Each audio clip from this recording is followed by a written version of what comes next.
All right, folks, we got some excitement for you today.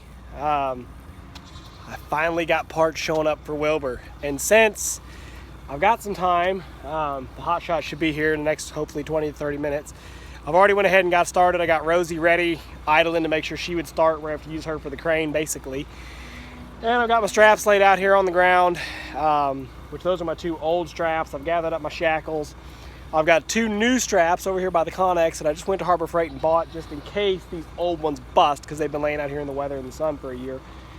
But anyway, I'd made a video about the whole journey, but I don't think I'm going to post it, so I'll just tell you exactly what happened now that I've got the time. You guys that have been kind of following along on this saga with Wilbur have obviously seen that it's a bit of a struggle. So at this point, what has been diagnosed or deemed necessary is that I've got to get that pressure control block or pressure control group for the transmission. The transmission has a brand new planetary, the torque converter, everything on it's fine, but it still won't hold in gear and it doesn't have any real power. And everyone that's looked at it, 2 or 3 different mechanics have all diagnosed it and said, yeah, it's that pressure control group leaking by. So I finally found, courtesy of a fella out in West Virginia, which I know he watches this channel because he saw my beg for help and called me. He said he had an old DJB truck of all odds. And so I said, well, and he said it still has a transmission in it. Well, I needed, obviously this part for the transmission, but I also need the rear axle. I think I posted a video and showed you guys how I busted that wheel hub. So he said, man, I've got everything you need. I've got the truck, pretty much the whole truck, just no engine.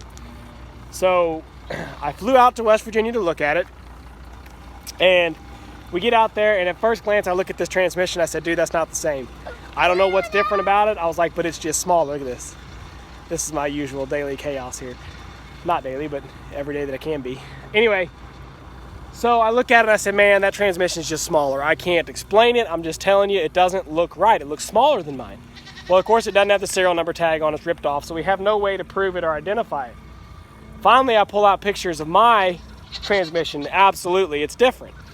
So the issue is the, we'll say, original transmission that's in his truck. The bell housing sits up higher, so the whole transmission sits lower, and the drive lines come directly out of the bottom of the transmission. Well, on mine, and I come to find out, which I knew this, I just didn't really make the connection. Mine is the same as what was run in a Caterpillar 980B wheel loader. The bell housing is lower, the whole transmission sits up higher, and then on the back there's a gearbox that drops it all back down, so the drive lines are in the same position. So both can fit in the dump truck without any sort of modifications. It just, you look at it and you're like, they're different. So, we're looking it over, and then it kind of clicked that I was like, wait a minute. When I called other places, they said that's the same transmission as a 980B wheel loader. Well, lo and behold, this boneyard that had the old DJB truck also had a wheel loader. Just one 980 wheel loader, and it had the transmission in it. And it had the serial tag on it. So we go and we look, we wipe the grease off. Sure enough, it's a perfect match for mine. And that's what's important, right? Because I didn't need the whole transmission. If I needed the whole transmission, I could have just bought the truck with the transmission that was in it, swapped the transmission. But at this point, I've already put, $10,000 or whatever into my transmission, which is the same as a 980B wheel loader. I just need that one last part, that pressure control group, and no one will split them, because if you take that part out of the transmission, then of course you don't have a working transmission. So no one's gonna sell you just that one part. They're gonna sell you the whole transmission. That's exactly what I had to do.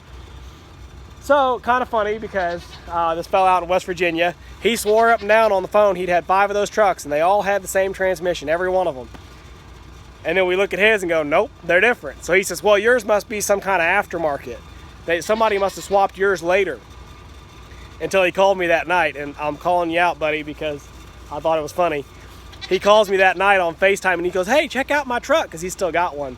He said, hey, look at the transmission that's in it, and it's the same as mine. So even though he swore every truck he'd owned had that same lower set transmission, the truck he still owns had the same transmission as mine. He just had never looked at it that close. And like I said, I'm not irritated. I thought it was funny that he just swore up and down, he knew it all. Anyhow, so what I've ended up with out of that parts truck was I got the transmission out of the wheel loader, because I don't need the transmission in the parts truck. I got the transmission out of the wheel loader, and I got pretty much the whole back half of the parts truck. I got the rear floating axle, which I need for my busted hub, which, hey, check this out, I'll just show it to you. It's gotten worse. Being moved around, it's gotten worse. Oh yeah, there's whole parts falling off of it. There's whole pieces missing. Chunks of steel missing. I don't know if the axle end is actually any good or not. It may still be, but we'll probably end up just swapping the whole axle just to make sure. So I'm getting pretty much the whole back half of the truck. Like I said, I'm getting the rear trailing axle, which I need for my busted hub. I'm getting the rear drive axle because it's actually reversible and also fits the front. That way I've just got a spare axle with final drives. I don't need that at this point, but figured what the heck, this is a shot to get it, so let's get it. And I'm getting the bed cylinders and the steering cylinders. And pretty much I'm getting whatever else is inside the frame of the back half of the truck. They cut the truck right here at the pivot, okay? So everything back of the truck that's inside the frame, I told them take the bed off. I didn't need the bed, and it made it a lot lighter to ship, a lot easier to ship. So I said, y'all can keep the bed, scrap the bed, I don't care, I don't need it. So pretty much just the back half of the frame. So that gets me the wishbone, that gets me the floating suspension on it, the drive lines, if they're still in there, I get those. So I got a lot of extra little parts that I didn't necessarily need. But, you know, it's kind of a one-shot deal. Yep. I gotta call the goats back. They're gonna go eat the garden. Okay, so yeah, that's the summary for that. I gotta go catch these full goats. But I'll get the camera rolling when the guy shows up with my parts. Like I said, hopefully he'll be here in 20 or 30 minutes. We'll get some good footage for you guys of unloading the parts. And just like that, here come my parts. Ain't been 5 minutes since I cut the video off. I just ran these full goats back down to the house. Here he is. Oh, I'm so excited. I'm so excited. Oh, it's a nice truck. I'm not a Dodge fan, but it's a good looking truck. He's loaded down. All right, so we're gonna pull up right here beside the excavator and just put straps on it however we can. Hook it off there and set it down, and then get him out of here.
Alright. Not sure if we're running out of charge yet.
Well, I was hoping to swing it towards you guys for a real dramatic set down, but you know, once it starts going, it's going. So there you go. We got that thing chained all sorts of which ways. 3 straps, and then we used this chain mostly to hold the straps together, which I already grabbed it off of there. But by God, it's down now. I'm gonna leave it all hooked up for right now the way it is, and I'll just shut the excavator off somehow. But I need to find a way to get some logs up under it, at least to get this rear axle off the ground, because that's what's got to come out to go on the other truck. So I need to get that back in, propped up on something. And yeah, be good to have my tractor right now. Of course I don't. Shocker. There goes that one. Another one in the books, another big delivery. So, just looking it over here, they actually had to put it just slightly cockeyed on the trailer, and they had to take off this hub cover so that it didn't hang off the sides of his trailer, so he didn't have any DOT issues. So that hub cover is wrapped up in there, and here's all the nuts and bolts for it. But like I said, I've got to find a couple logs or something, which I've got plenty of those, and try to get them up under this back end and get that axle off the ground. And that's got to be picked up so the mechanic can come and yank it off there and swap it on the Wilbur. I need that done.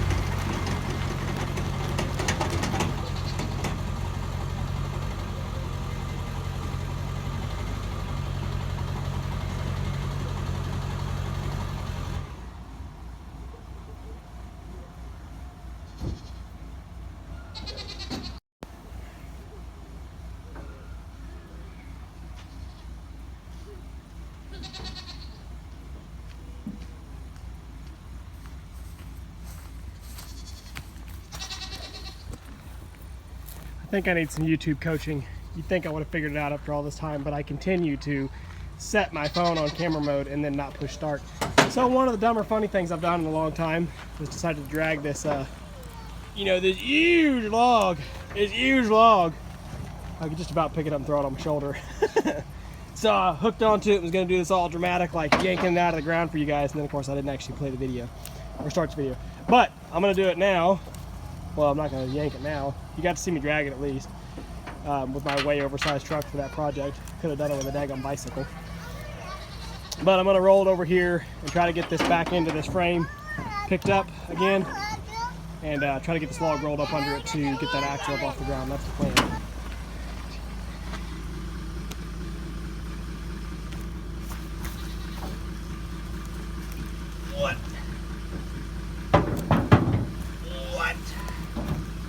Yeah, that'll do. I guess I'm about as strong as a truck, eh? And there'll probably be some clown out there that's like, oh yeah, as strong as that power stroke you drive. Really, it's just a super light log. Oh, let's see. I really don't like getting up underneath this frame. I'm trying to use anything I can to stay out from under it.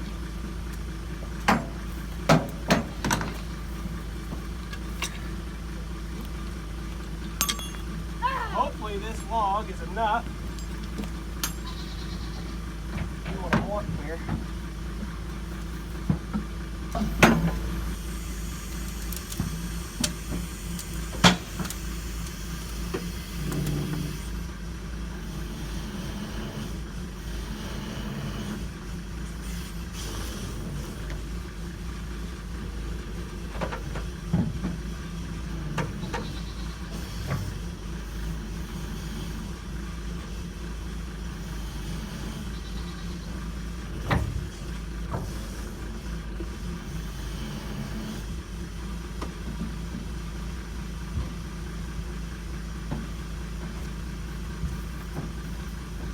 Alright.